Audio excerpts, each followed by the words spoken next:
ఆంధ్ర ఎంపీల మీద వాన పడుతుందిలా. అయితే వాళ్ళ మీద పడే వాన అసొంటి వాన కాదు, వానాకాలంలో ముసురు పెట్టి కొట్టినట్టే పడుతున్నది. పెద్ద ప్రశ్నల వాన. మరి వాళ్ళ మీద ప్రశ్నల వాన కురిపించేదేవలో తెలుసా? ఏం కేవలు జనసేన అధిపతి పవన్ కళ్యాణ్ సార్.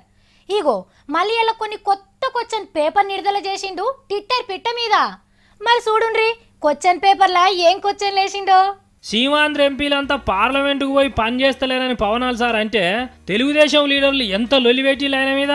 కోపంతో పవన్ సార్ ఫ్యాన్స్ అంతా రోడ్డు ఎక్కే వరకు పచ్చతమ్ముళ్ళందరికీ చంద్రాల సార్ వీరేకులు వేసిండు. కానీ జనసేనాని ఎవరు ఆపుతారు? అందుకే అందరినీ షేక్ చేసే ఏటాకింగ్ షురువు చేసిండు పవనాల్ సారు.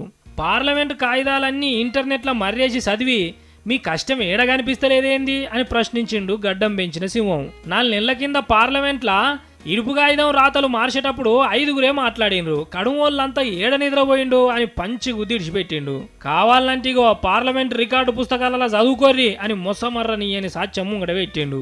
మరి ఇవన్నీ చూసినాక ఎగిరెగిరి పడ్డ లీడర్లు ముడుచుకొని మూలకు పోతారో మళ్ళేమన్నా మాట్లాడతారో చూడాలి. కానీ ఏది ఏమైనా పవనాల్ సార్ మాత్రం ఎత్తిన పంజి అయితే దించేటట్టు కనిపిస్తలేడు. నేను ఎవరికి భయపడను, వాజితో మాట్లాడు. మార్పు కొరకు తల ఎత్తి ప్రశ్నించే హక్కే ఈ జనసేన.